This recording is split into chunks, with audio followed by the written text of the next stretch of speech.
Father's Day to all you dads out there. Welcome to Coach Chloe. Today we have a special gift for you. It is your special day and you deserve something special. How would you feel? How would you like to feel respected and honored like you're a king? Um, would you like to feel that you matter? What you do matters, your life matters, your opinions matter, your thoughts matter, you matter. Today in the studio, I have a dear friend, KJ, who will share his wisdom with all the fathers out there. And today we will share the crown model. So get ready for it.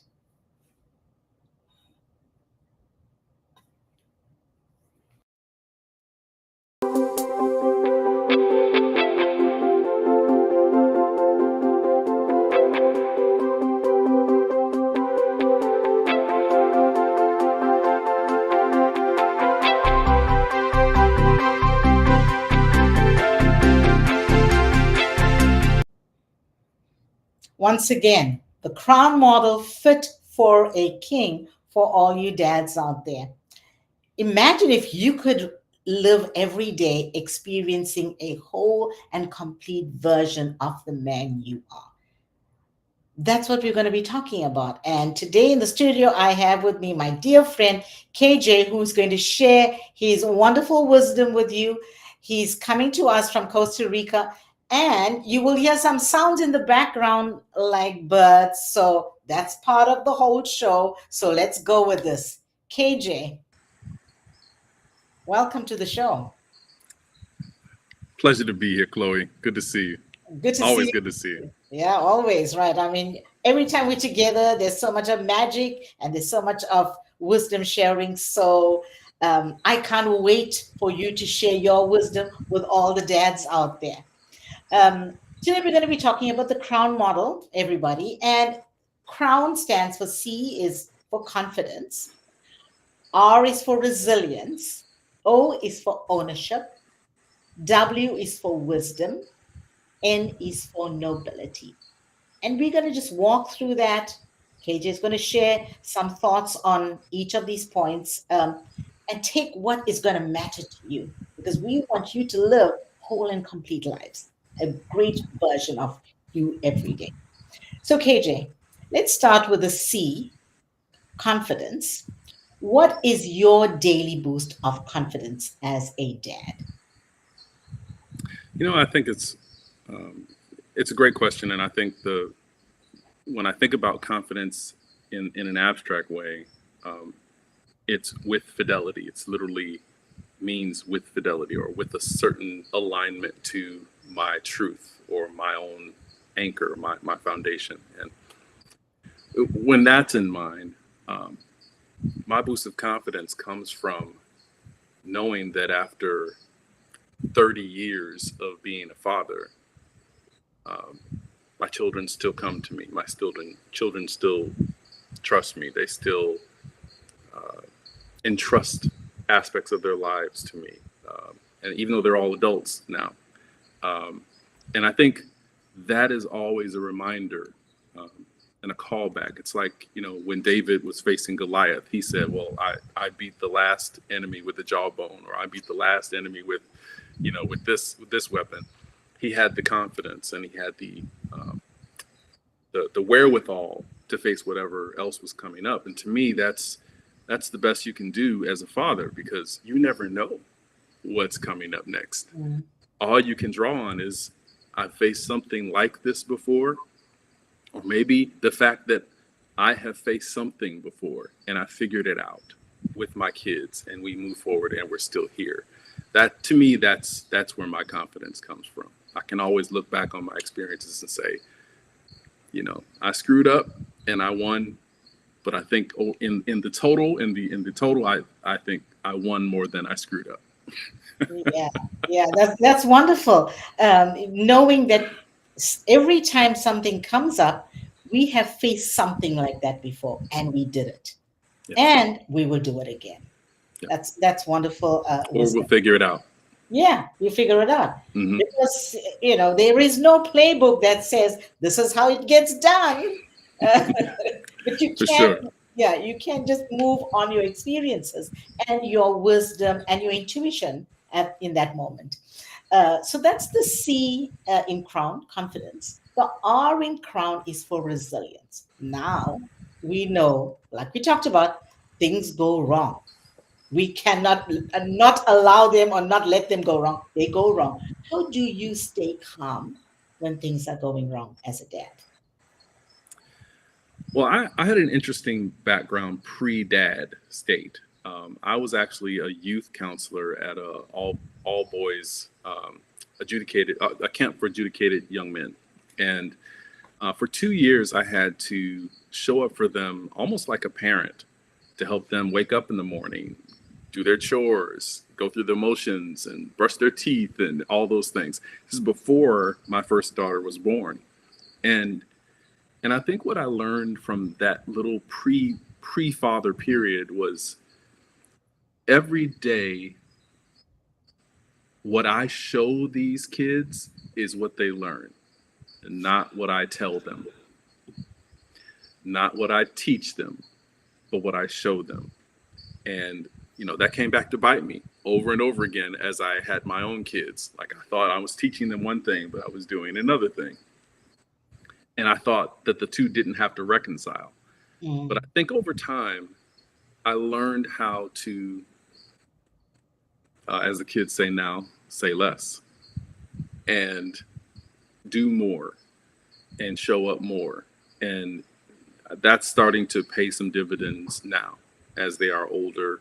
And we're having different conversations. So I think the resilience has come from, the ability to bounce back, the ability to hear, take feedback, understand what their experience of me was, good or bad, and keep coming back and keep showing up, as my daughter has told me on many occasions, keep showing up. Oh, So and honestly, I don't think the resilience is a one person job. I think it does require that loop of feedback from our children to let us know this is what I see you doing well, and this is what I need from you. And often we play this game of needing to read each other's minds, and it's just not a productive game to play. It's better to just say what you need to say, as John Mayer sung. mhm. Honest conversations are the Hmm. best conversations to have because we don't waste time. We deal with what's going on, and being able to have those conversations with tenderness, being mindful how those conversations are landing. And it's something that you talked about is when you show up, that's what kids are watching. No matter how old you are, whether, even with me at my age, when I look at my parents, it's how I'm showing, how they show up. I'm still looking at like a dad, my dad does a certain thing or my mom does a certain thing. So it's the way we showing up, how we're responding, and they watching us. They're watching. That's their first role model, right? Every minute. When you Yeah, don't think they're watching, they are up in your exactly. business, all up in your business. Yes, yes, yes, true. So in the crown model, C is for confidence, R is for resilience, O is for ownership. Okay, so hey, we make mistakes as parents.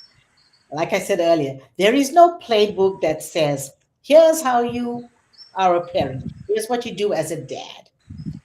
And I know we make mistakes. How do you deal with those mistakes and how do you apologize to your children? Well, this is one that took some years for me to get better at. I won't say I'm great at it, because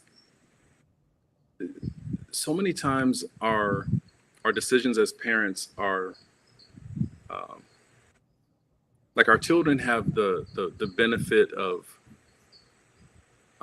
reflection, and they got memes and podcasts and books that didn't exist when Andrea, my daughter, was 5 years old.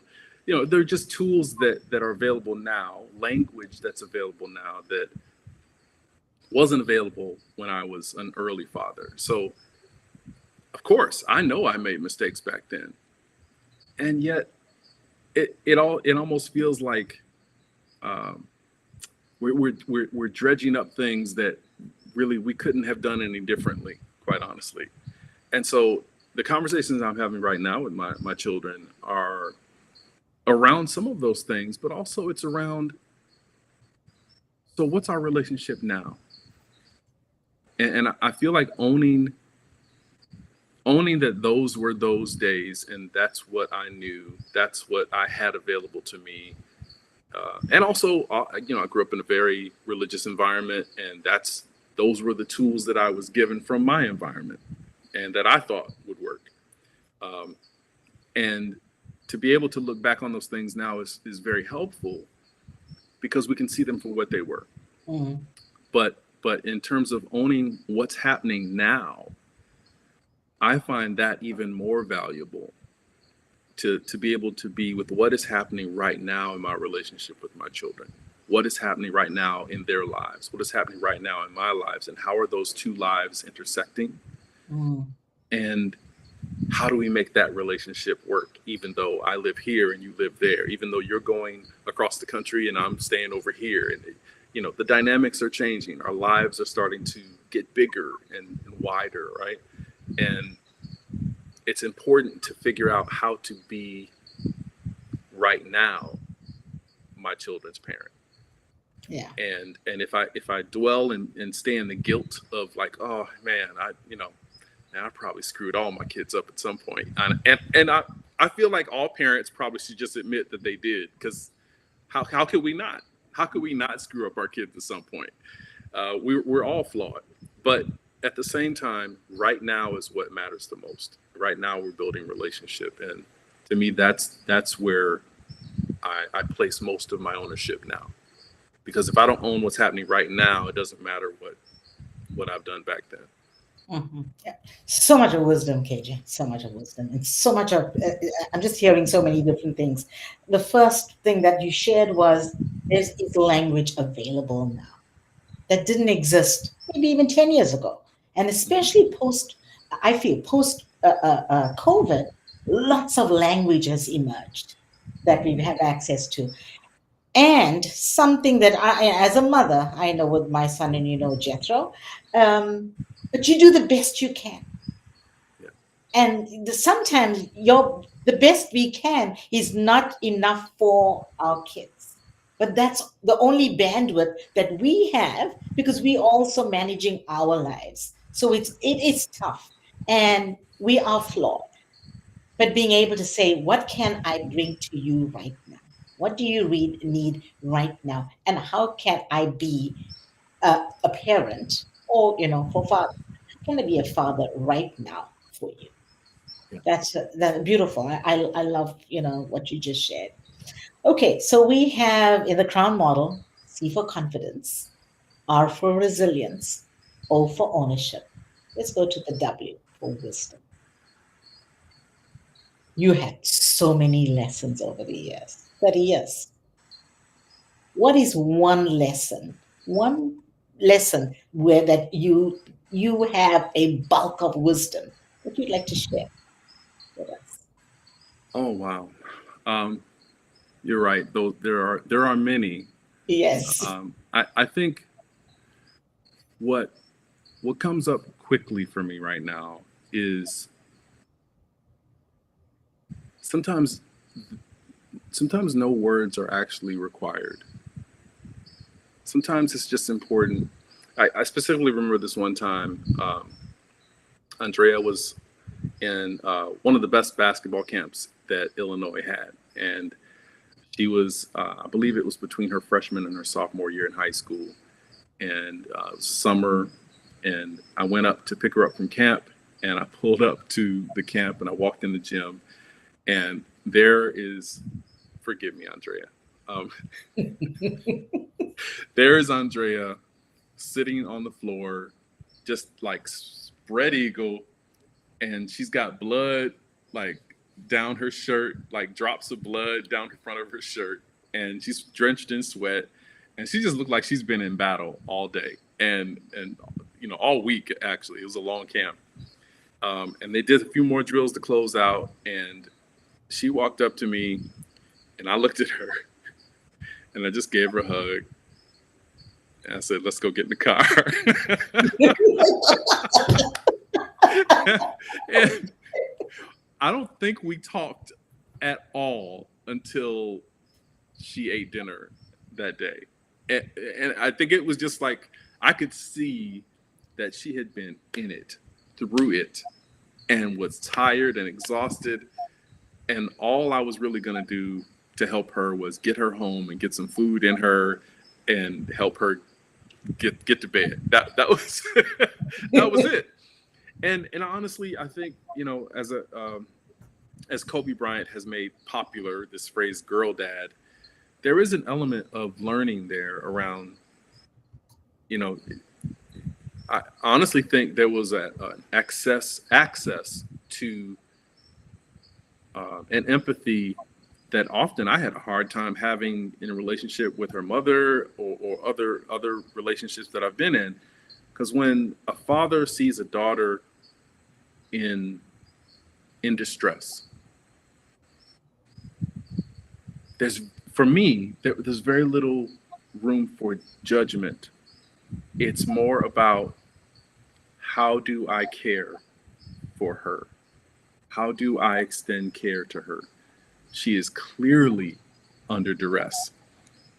Now is not the time for me to be the second coach of the basketball team. Tell her to toughen up.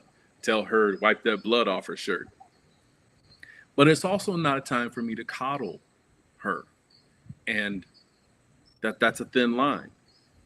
But in that moment, I realized, like, nope, hug, let's get some food in you. You've had a tough day. And I know she's a tough person. And I didn't want to take that away from her. And that was one of the biggest moments that immediately comes to mind in terms of fathering, that it was something that has always stood out to me as a moment in our relationship. That is so heartfelt. Thank you for sharing that. You know, sometimes no words are required. Yeah. And being able to be sensitive to know when that is. When do I say something? When do I not say something? How much do I say? How do I say it? Mm-hmm. And how do I care? So it matters. How do I care for her right now? What does she need right now? And I love what you said. A father sees a daughter in distress, and all you're thinking about is, how do I care? Not the time for coddling, not the time for being a coach, but maybe just the time for saying nothing. Because all she needs is that hug. Hugs are a million words. Sure. So many words packed in a hug. So thank you for sharing that. And fathers, if you have any stories to share, please drop that in the chat as we keep talking. Right. So now we at the end of Crown, the last letter of Crown. C for confidence, R for resilience, O for ownership, W for wisdom, and here is your N for nobility. How do you stay true to yourself? How do you keep your promises?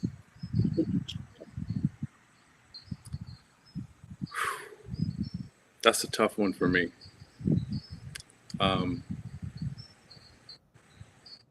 That's been an evolution, quite honestly. And I'm going to speak to probably more specifically to fathers who've been through divorce and have had to navigate being apart from their kids and making promises and realizing sometimes you can't actually keep them. Part of that, I think, is wanting to keep promises, wanting to make that promise as if you still live in the same house, as if you still have that same level of proximity and access. And I think I went through a long period after separation and divorce where I was constantly trying to bridge that gap. And it was a never-ending impossibility. You know, I was working a contract, I was traveling, or I was doing, you know, and it just seemed like I could never reconcile the two. And at some point, I realized that I needed to my earlier point, I needed to say less and do more. Show up without promising. Show up without the grand gesture, because I felt like I was always trying to overcompensate for the absence. And as painful as it is to be apart from your children, some fathers have it differently than others, of course. Different states have different rules and laws, and you can get different arrangements for child support and child custody and all those things. But just the conversation around those things is exhausting. And I came to a place where I wanted to make sure that if I said something to my kids, that it was already done. It wasn't something I needed to figure out or hope I can make happen. And in many ways, that reduced my promises, which is not necessarily a bad thing. But in an environment where promises feel like assets, promises feel like collateral, feel like, cash in some ways. It feels like it's part of a transaction. In a world like we live in, it can be challenging to be in a place where you can't deliver the things that you aspire to deliver to your children. So I just want to say this to all fathers who are dealing with that kind of a context. It's not impossible to find your way to do what you say and not say what you're going to do. Those two things are so different in the eyes of a child. And I hear it now from my adult children, that there were many times that I said what I was going to do. And, I might have done it like a month or two later, but that didn't matter to them. What mattered was I said I was going to do it, and I didn't do it in the time frame I said I was going to. And that aches to me as a father. That's a huge ache. And that placed an imprint on my children in their younger years. During the time when, quite frankly, I was in pain. I was trying to navigate being single again. I was trying to figure out my way in the world. So all of those working parts, I've learned to give myself more grace around those things. And I think, not so ironically, my children have also been able to give me more grace around those things. We've been having more mature conversations around those things lately too. So I think there's an aspect of it where my integrity needed to shift to something that I could actually control, because I was trying to keep my integrity on an old way of living, and it was no longer congruent. And I had to figure out a way to make my integrity based in my own reality, not the one I wanted. And that has been a learning journey for me, even to this very day. Wow. So deep, KJ, and so real. Thank you for being so real. And some of the things that you just talked about, wanting to keep promises, making promises with the best intention, but not being able to keep them is tough. Life gets in the way. Our lives as parents, we also dealing with stuff in our life. Also recognizing when you can deliver and when you can't. What is real, what is not. Trying to keep your integrity in your own reality. That is really a powerful statement. Keeping your integrity in your own reality. And dads, just hear this. Being able to keep your integrity in your own reality is key. It's, and promises feel like cash. That as well. The children want, okay, show me the money, show me the things, buy the things, pay for that. That's children. And even as they grow, if we keep doing that when they're young, we now create a mode of this is what normal is. Right. Right. And how do we reset expectations? So they healthy expectations and boundaries. Early on, and I mentioned this a few times now, there is no perfect, and we do the best we can. That's all we can do. Do the best we can. The fact that your children still come to you now, the fact that your children and you have such a great relationship with your children, and I know the dad you are, is that's a testament to who you are and to your integrity and to how you father. So, this has been a gift to all fathers out there for today. And so, in closing, KJ, first of all, I'm thrilled you're here. Best choice, right? But in closing, what would you like to say to dads out there? Think about this year in 2024 and what's coming. What's some closing words of wisdom? You never stop being a dad. You never stop. And when even into adulthood, your guidance, your insight, your experience will be called upon. And don't discount it. Don't discount your experiences. And be kind to yourself about what you've done. Because more than likely, you have done exactly the best that you could with the tools that you had. So be graceful to yourself. Yeah. But stay there. Stay present. Keep showing up. Be kind to yourself. That is true. Be graceful to yourself and just keep showing up. KJ, thank you. Thank you for sharing your wisdom with all the dads on this special day. And thank you for just, being so honest, open, vulnerable, because that's what we need to be as dads instead of always feeling like we're tough. So that's really powerful. But in closing, I just want to share with everybody, and especially my dad, because it's Father's Day. And my dad is thousands of miles away. My mentor, the man that I look up to, the man who up to now, he's 89. Up to now, if I need to talk about anything, good or bad, I can pick the phone up and there is no judgment.